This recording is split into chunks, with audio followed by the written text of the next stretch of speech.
शुक्रवार को फतेहाबाद जिला पुलिस कप्तान आस्था मोदी जाखल पहुंची। इस दौरान उन्होंने जाखल के पुलिस थाने का निरीक्षण किया व अधिकारियों को आवश्यक दिशा निर्देश भी जारी कर दिए।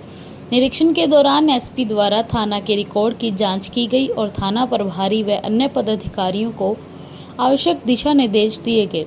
इस दौरान पुलिस अधीक्षक द्वारा जनमानस की समस्याओं को भी सुना गया। इस दौरान उन्होंने थाना में साफ सफाई का अवलोकन भी किया। इस मौके पर एसपी ने थाना पुलिस को लंबित केसों की समीक्षा कर संबंधित पुलिस पदाधिकारी को त्वरित कार्रवाई करने के आदेश दिए। इसके साथ ही कानूनी केसों में फरार अभियुक्तों की गिरफ्तारी के निर्देश दिए। उन्होंने आम जनता द्वारा प्राप्त शिकायत पत्रों का अविलंब निष्पादन करने एवं असामाजिक तत्वों पर विशेष निगरानी रखने के आदेश दिए। के लिए संदेश देंगे? जी हमारा एक सिस्टम रहता है क्वार्टरली इंस्पेक्शन का, बाय एनुअली हम लोग करते हैं, तो उसी के संदर्भ में मैं आज जाखल थाने में आई थी। तो हमारा जो पंजाब पुलिस रूल्स होते हैं और डीजी साहब का एक रेगुलेशन है, उसके अकॉर्डिंग जो हम सारा थाने का जो कार्य होता है, जो रिकॉर्ड होता है, उसको भी चेक करते हैं। जो मेंटेनेंस होता है पुलिस स्टेशन का, सफाई जो है उसको भी चेक करते हैं। जो यहाँ पे जो मुलाजिम हैं, क्लास 4 हैं जो पोस्टेड हैं, उनके वेलफेयर का भी हम लोग चेक करते हैं। जो क्राइम की स्थिति है उसको भी चेक करते हैं। जो एफआईआर दर्ज हुई है, कंप्लेंट्स का डिस्पोजल हुआ है, वेरिफिकेशन का डिस्पोजल हुआ है, जो पुलिस सर्विसेज जो अलग अलग सर्विसेज प्रोवाइड करती हैं उनका डिस्पोजल, क्या करंट ट्रेंड है क्राइम का, कहाँ पे ज़्यादा क्राइम हो रहा है, कौन सी बीट में ज़्यादा हो रहा है, क्या जोग्राफिकल स्पेशल स्प्रेड है क्राइम का, उस सारी चीज़ को हम लोग स्टडी करते हैं। और उसी पर्पज़ के लिए ये सिस्टम जो है ये बना हुआ है, और उसी संदर्भ में आज मैं जाखल में आई थी। इंस्पेक्शन के दौरान क्या खामी और खूबियाँ मिली हैं? जी यहाँ का काम मोरलेस ठीक है।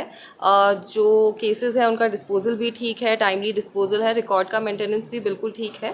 जो थोड़ी बहुत कमी पेशी है वो हमने नोट कर ली है और यहाँ के स्टाफ को भी इन्फॉर्म कर दिया है। शहर में थाना खोलने, एक चौकी खोलने की मांग की गई है शहर के लोगों के द्वारा, उस पर क्या कुछ कहना चाहिए?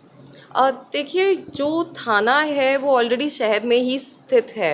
अगर हम ज़्यादा यूनिट्स खोलते हैं तो फोर्स तो वही रहती है और वो फोर्स स्प्लिट हो जाती है, तो ज़्यादा फोर्स को स्प्लिट करने का भी फ़ायदा नहीं रहता है। चौकी खोलने की आवश्यकता वहाँ पे होती है जहाँ डिस्टेंस बहुत ज़्यादा हो और किसी को आने में या अप्रोच में या थाने की लोकेशन इस प्रकार की हो कि किसी को आने में दिक्कत लगे।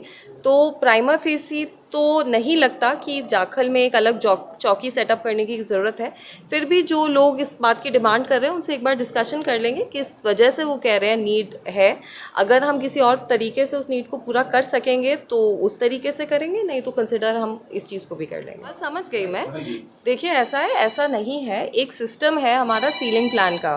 क्योंकि अगर आप परमानेंटली लगा देंगे वहाँ पे उस जगह पे नाके, तो उसका भी कोई फ़ायदा नहीं रहता है। क्योंकि ये वाला जो एरिया है, जाखल का जो एरिया है, वो आधा हरियाणा में आधा पंजाब में है।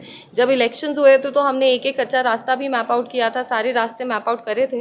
तो हमने, जो हम रेगुलरली भी करते रहते हैं, तो कई मतलब यहाँ से 50 रास्ते निकलते हैं। तो ऐसा नहीं है कि आप 2 रास्ते बंद कर लेंगे तो मूवमेंट पूरी तरह रुक जाएगा। तो परमानेंट नाके लगाने के अपने ही फ़ायदे होते हैं, पर परमानेंट अगर आप एक ही जगह डेली उसी टाइम पे नाका लगाते हो तो उसके अलग प्रॉब्लम्स होती हैं। हम लोगों ने अपने लेवल पे सीलिंग प्लान बनाए हुए हैं, तो जब भी कोई वारदात होती है तो उसकी इमीडिएटली वीटी की जाती है अक्रॉस द स्टेट, और जो कंसर्न नेबरिंग एरियाज़ होते हैं वहाँ पे नाकाबंदी भी करी जाती है। और पिछले 10 दिनों में ही 3 स्नैचिंग के इंसिडेंट्स हुए थे जो सीलिंग प्लान के थ्रू इमीडिएटली पकड़े गए हैं। जो अगले मतलब इंसिडेंट होने के 2 या 3 घंटे के अंदर वो लोग पकड़े गए हैं, और जो नाके लगाए हैं या जो ERVs पेट्रोलिंग कर रही थी वीटी के थ्रू, उसी के द्वारा वो पकड़े गए हैं। तो ये जो चीज़ है, ये सिस्टम है, एक इवॉल्विंग सिस्टम है। नाकेबंदी जो सीलिंग प्लान होते हैं उसके नाके भी हम लोग हर 1-2 महीने बाद चेंज करते रहते हैं। हम उसकी मॉक एक्सरसाइजेस भी करते हैं। हम लोग एक मॉक वीटी कर देते हैं कि वहाँ से फलानी जगह से ऐसा इंसिडेंट हो गया, ऐसी गाड़ी है, उसको रोकिए। तो प्रैक्टिस करने के लिए हम वो भी करते हैं। परमानेंट नाकाबंदी के अपने एडवांटेजेस हैं। बाकी जो आप बात कह रहे हैं उसको हम लोग देख लेते हैं, जो आप बात कह रहे हैं उसको हम देख लेते हैं। अगर ज़रूरत होगी तो वहाँ पेट्रोलिंग व्हीकल हम कर देंगे। बहुत बड़ा है, यहाँ कर्मचारी भी बहुत कमी है। जी देखिए, कर्मचारी जो है उनकी जो डिप्लॉयमेंट है वो हम लोग registration, complaint, number of villages, उसके हिसाब से प्रोपोर्शनली करते हैं पूरे डिस्ट्रिक्ट में। तो यहाँ पे 9 थाने हैं, जुरिस्डिक्शनल थाने हैं, उसके अलावा 3 स्पेशल थाने हैं, ट्रैफिक, SHO और विमेन। तो और उसके अलावा ऑफिसर्स का स्टाफ होता है, जो जेल की गार्ड्स होती हैं उनका स्टाफ होता है, टेम्प्रेरी और परमानेंट नाकाज होते हैं, बहुत कई अलग अलग प्रकार की ड्यूटीज़ होती हैं। तो हमारा ये प्रयास रहता है कि जितना क्राइम या जितना भी वर्कलोड एक जगह पे हो, तो जितनी फोर्स हमें अवेलेबल है उसी प्रोपोर्शन में हम उसे बांटते हैं और इसको हम रिव्यू भी करते रहते हैं, क्योंकि हर महीने कुछ लोग ट्रांसफ़र हो जाते हैं डिस्ट्रिक्ट से बाहर, कोई रिटायर हो जाता है, तो उसको हम पीरियोडिकली रिव्यू भी करते रहते हैं। कल 52,000 की चोरी की घटना हुई है चंडीगढ़ रोड पर दिन दिहाड़े।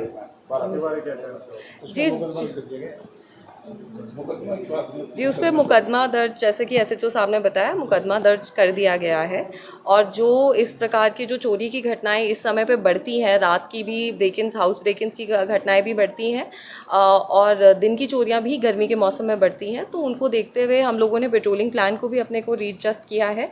और जो CIAs हैं उनकी भी स्पेसिफिक हमने पेट्रोलिंग ड्यूटीज़ लगाई हैं एरिया बांट के, ताकि सारे एरिया कवर हों। इसके साथ साथ जो हमारे पुराने चोर हैं, जो पहले इस तरह के वारदातों में शामिल हैं, उनको भी हमने चेकिंग का एक सिस्टम बनाया है, ताकि उनको हम लोग रेगुलरली चेक करें कि कौन से ऐसे लोग हैं जो पिछले 1-1.5 महीने में बाहर आए हैं जेल से, तो उनको भी हम लोग चेक कर रहे हैं। बाकी CCTV जो भी इंसिडेंट हुआ है, CCTV वगैरह और जो भी साइंटिफिक एड्स हैं उनसे हम लोग प्रयास करेंगे कि जल्द से जल्द वो खुल जाए। नशा के बारे में नशे के ऊपर हमने काफ़ी काम किया है। जैसे कि आपको पता होगा कि पिट NDPS नाम का एक लॉ है, कानून है, जिसके अंतर्गत एक पूरे साल तक प्रिवेंटिव डिटेंशन की जा सकती है किसी व्यक्ति की। तो मैं आपको बताना चाहूँगी कि सबसे ज़्यादा केसेस जो हैं पिट NDPS के, वो फतेहाबाद डिस्ट्रिक्ट से गए हैं। और उसके बाद जो डिटेंशन भी है, हम लोगों के टोटल 14 जो केसेस थे वो अप्रूव हुए थे, जिसमें से 10 लोगों की डिटेंशन जो है अभी हो रखी है। तो वो लोग प्रिवेंटिवली डिटेन हो चुके हैं 9 महीने से लेके 1 साल तक। और ये पूरे हरियाणा में किसी भी डिस्ट्रिक्ट में सबसे ज़्यादा जो है वो फतेहाबाद में किया गया है। तो इसी प्रकार से जो प्रॉपर्टी अटैचमेंट है, हम उस पर भी कार्य कर रहे हैं कि जो लोग इस तरह के कामों में, NDPS में, नारकोटिक्स में इन्वॉल्व हैं, तो उनकी हम लोग प्रॉपर्टी आइडेंटिफाई करके उसको अटैचमेंट की भी प्रक्रिया स्टार्ट करी है हमने। और इसके साथ साथ डिटेक्शन पे भी हम लोग काम करते हैं, अवेयरनेस पे भी हम लोग काम करते हैं। तो ये सारी चीज़ें जो है साइमल्टेनियसली हम लोग कर रहे हैं। जो लोग नशे का सेवन करते हैं उनको भी हम लोग काउंसिल कर रहे हैं, ताकि वो नशे का जो सेवन है वो बंद कर दें। और साथ ही एक जो प्रॉब्लम अभी हमने देखी है कि जो हेरोइन है, जिसको हम चिट्टा कहते हैं, चिट्टे का सप्लाई जो इस पूरे एरिया में है वो पहले से कम हो गया है।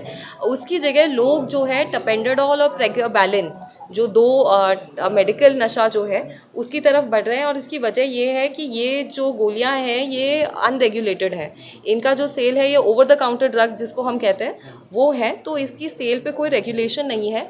तो इस चीज़ को लेके हमने जो सारे केमिस्ट और होलसेलर्स हैं ड्रग्स के फतेहाबाद में, उनके साथ भी हमने कई बार अभी मीटिंग करी है और उनको भी हमने जागरूक किया है कि वो समाज की बेहतरी के लिए जो ये ड्रग्स होते हैं और इनका स्पेशली जो प्योर फॉर्म है, अगर ये मिक्स्ड हैं तो ये नर्व ब्लॉकर्स हैं, न्यूरोलॉजिकल सिम्टम्स, पेन जिसको होता है उसके लिए प्रयोग किया जाता है।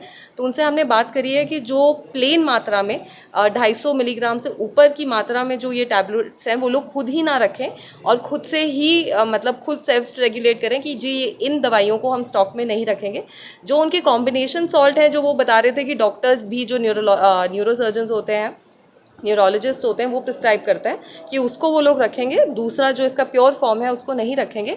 और साथ ही साथ जो हमारी CIA टीम्स हैं वो ड्रग इंस्पेक्टर के साथ मिलके पूरे डिस्ट्रिक्ट के जो केमिस्ट शॉप्स हैं उनको एक एक करके चेक कर रही हैं, ताकि स्पेशली हम लोग इंटेलिजेंस बेस्ड भी कर रहे हैं, रैंडम भी कर रहे हैं, सरप्राइज चेकिंग भी कर रहे हैं, ताकि कहीं से अगर इस तरह की इनपुट मिलती है तो उस पर हम कार्रवाई करें।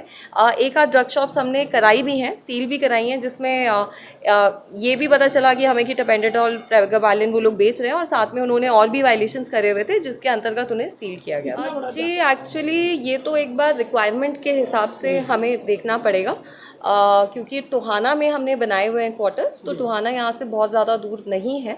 तो अभी तो उसी हिसाब से हम देखेंगे, यहाँ पे बैरिक्स हैं मुलाजिमों के रहने के लिए। अगर रिक्वायरमेंट हमें रेजिडेंशियल क्वार्टर्स की एज एंड व्हेन अराइज करेगी तो उसके हिसाब से हम भेज देंगे। मेरा एक सवाल है कि पुलिस की कार्यप्रणाली को बेहतर बनाने के लिए क्या कदम उठाए जाए? जी, हम लोग जो पुलिस की कार्यप्रणाली है, अभी तो सबसे बड़ा जो चैलेंज हमारे सामने है वो ये है कि नए कानून बनाए गए हैं।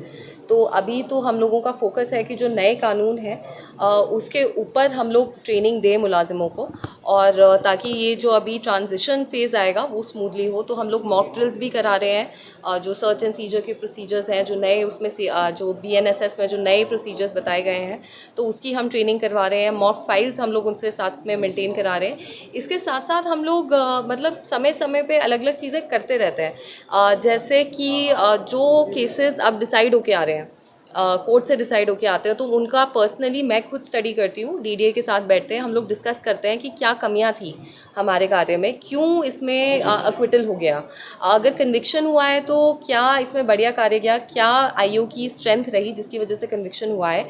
और उसको लेके हम लोग समय समय पे ट्रेनिंग प्रोग्राम्स ही कराते हैं अपने IOs के, और साथ में जो रिटन डायरेक्शंस होते हैं वो भी देते हैं। जैसे कि हमने NDPS के जो केसेस थे उनकी एक स्टडी करी थी, तो हमने रियलाइज़ करा कि वही कॉमन 10 मिस्टेक्स हैं जिनकी वजह से बार बार जो है अक्विटल होता है। तो उसके लिए हमने एक चेकलिस्ट और एक क्वेश्चनर हमने बनाया है। तो चेकलिस्ट इसलिए IO के लिए कि जिस समय वो चालान बनाता है तो उस टाइम पे उसको चेक कर ले कि ये सारी कमियां मैंने पूरी कर दी हैं, इनमें से कोई छोड़ी तो नहीं है। क्वेश्चनर हमने बनाया है जिस समय वो अपनी गवाही देने आते हैं। तो NDPS में मोस्टली जो होते हैं सरकारी गवाही होते हैं, तो जो जिस समय वो गवाही देने आते हैं उस समय वो उसको स्टडी कर ले, ताकि उनसे कोई जैसे माइनर कॉन्ट्रडिक्शन हो जाती है, आपकी गवाही हो सकता है 1 साल बाद आए, 1.5 साल बाद आए, वो IO हो सकता है उस समय में 20 या 25 सिमिलर NDPS के केसेस कर चुका हो, तो एक चांसेस रहते हैं कि वो फैक्ट्स को थोड़ा मिक्सअप कर दे। तो इसीलिए हमने वो क्वेश्चनर बनाया ताकि किसी की गवाही में कॉन्ट्रडिक्शन ना आए और सारे फैक्ट्स क्लियर रहें। तो इसी प्रकार से हम अलग अलग स्टेप्स समय समय पे लेते रहते हैं वेलफेयर के लिए, ताकि मोटिवेटेड रहें हमारे मुलाजिम, उसके लिए भी हम लोग काम करते हैं। तो समय समय पे अलग अलग स्टेप्स लिए जाते हैं।